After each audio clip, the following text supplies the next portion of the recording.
everybody. Welcome to this episode of the Sonata Learning Podcast, where we interview people who are involved in helping, people in the workforce acquire new skills and achieve new things through learning. With us today is our guest. It's Jared Simmons from Outlast LLC. Outlast LLC is an innovation consultancy that works with organizations of all sizes, including some of the biggest companies you've ever heard of, to help them come up with new solutions to problems and new products and new ways to come up with opportunities. But most importantly, sort of like clearing the roadblocks to innovation that plague a lot of organizations. So, hi, Jared. Where are you calling from, and how you doing? Hi. Yeah, I'm here in sunny Atlanta, Georgia, and things are good. Enjoying the day. Cool. So innovation is kind of a buzzword that's kind of lost all meaning in business, the way people throw it around. But when you talk about innovation, you're not coming at it just as like a business consultant. Like, you are an actual, honest to goodness scientist, right? You actually have a chemistry background. And so I guess, how did that work? And how did you first start, as a chemist, and then start, interacting with business? Yeah. Well, I'm a classically trained, I guess, maybe to use the term, chemical engineer. So I have a bachelor's degree in chemical engineering. And I left school with one thing in mind, and one thing I knew for certain, which was that I didn't want to engineer chemicals. So the opportunity presented itself was to enter research and development at Procter & Gamble. And they hire chemical engineers for their problem solving skills. So I was fortunate to actually move from my training directly into a role that was immersed in a cross-functional innovation work process.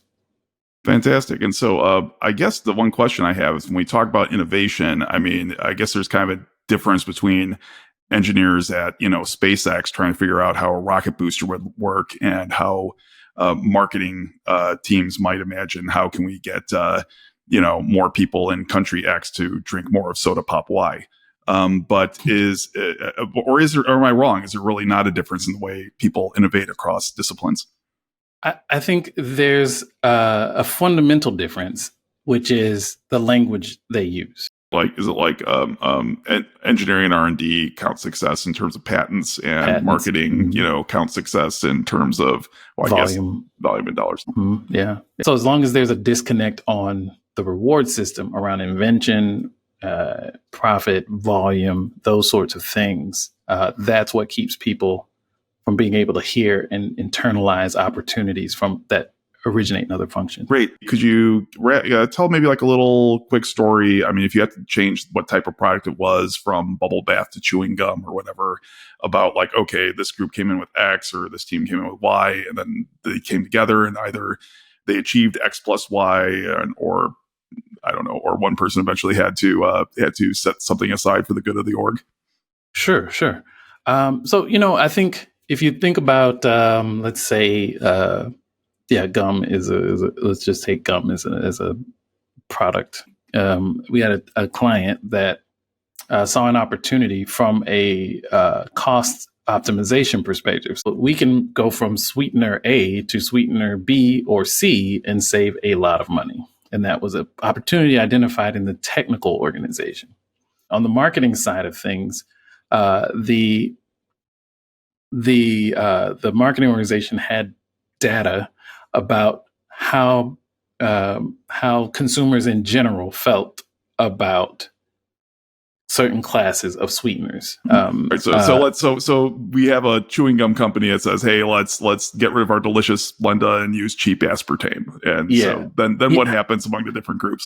Yeah. So then what you have is an irrational conversation to start, which is, we can't alienate our consumers by switching to this cheap sweetener. And then the other side is, we have cost saving numbers to hit, and this gets it done. And so no one's wrong. Everybody's got facts. So what we tend to focus on is, let's test it.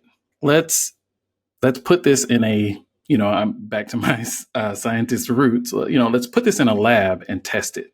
Let's make versions of the product with these different things and test it.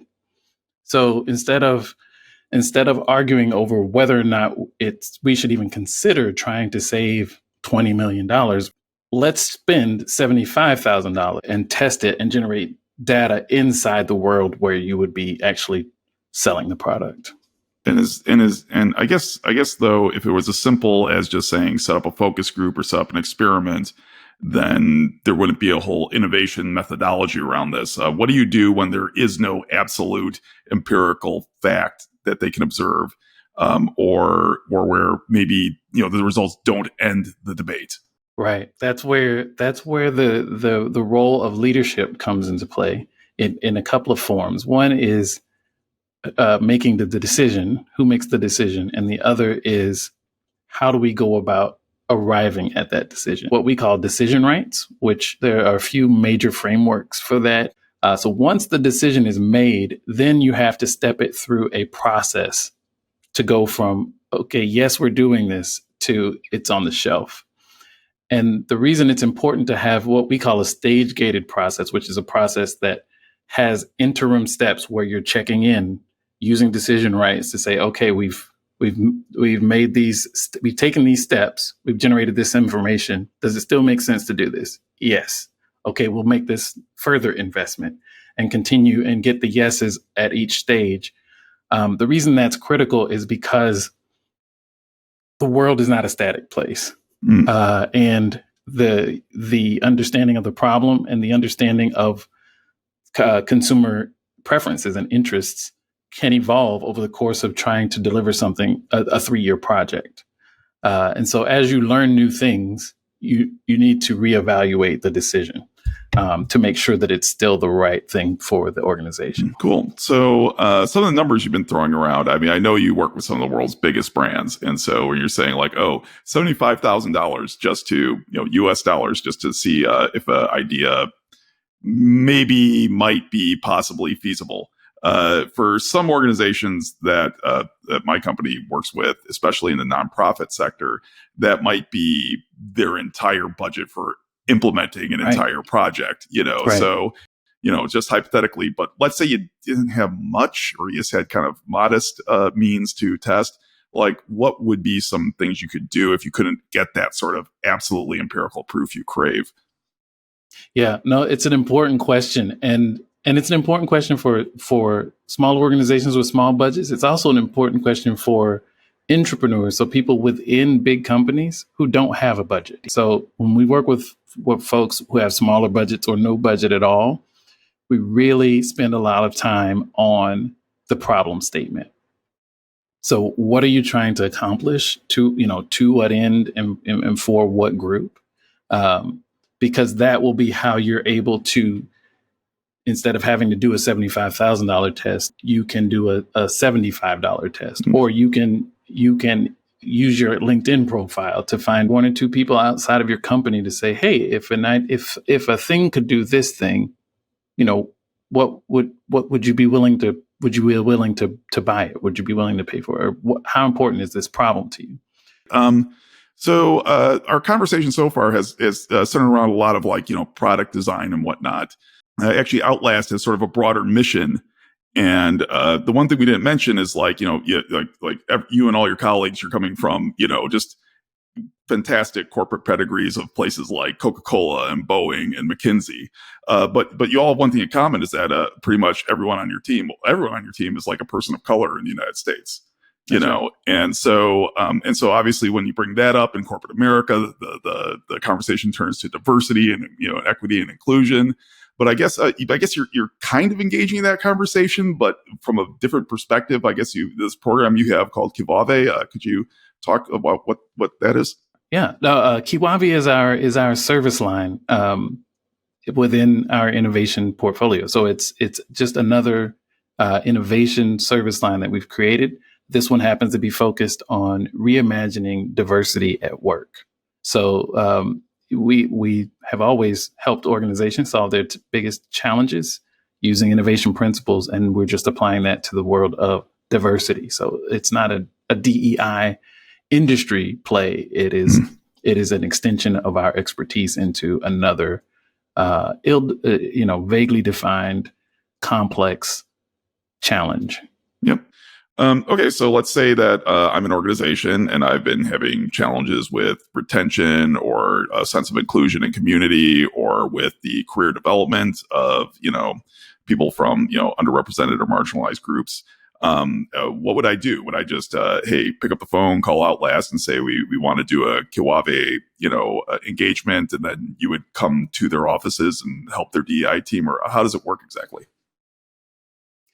Yeah, so it's really important that it's place-based for us, that work. We do all the rest of our work virtually or on location with our clients. But if you're having a challenge with supporting diverse employees, developing a diverse pipeline of suppliers, the first step is to create an environment where you can really focus on that work and do that work in a psychologically supportive space. With Kiwavi and Kiwavi Navigate in particular, we make sure that the client comes to us, comes to our space in Cincinnati, Ohio. It's got everything you need. It's technologically and all those things. It's got all the firewalls and security you need, and it's also immersed in culture. So the artwork and the food and everything else is intentionally designed to be psychologically supportive for people of color. So even if you're a leader who is not a person of color, you are immersed in an environment that supports you thinking differently. Got it. So it's a space where people can unplug from their regular corporate culture, which might be the source of the problem, and feel more supportive. Like so I guess what exactly would people do typically if it was for Navigate while they're there with the team in Cincinnati? So it can range from a professional development program for a specific group to a half day or full day workshop working session. We can bring in folks from the community to provide perspective. We can offer up ways of shifting the perspective around the problem in that space that you can't otherwise do on location in corporate headquarters X. Got it. Cool. And so if an organization wanted to reach out and engage Outlast for innovation around its products or its ways of working, or if they wanted to engage Outlast for Kiwavi for around their DEI, how would they get in touch with your team? Yeah, you can find us on LinkedIn. We're Outlast Consulting. You can email me directly, jared@outlastllc.com. Great. And we'll make sure to include all those things, either if the links are down here or the links are up here, depending on where you're watching. We'll make sure that they're available. So thank you for taking time out in the middle of what I'm sure is a busy week and things wrapped up for the end of the year. So thank you, Jared. And yeah. So anytime. Thank you. And thank you and your organization for the great work you've done to support us on both Seamless Innovation and Kiwavi.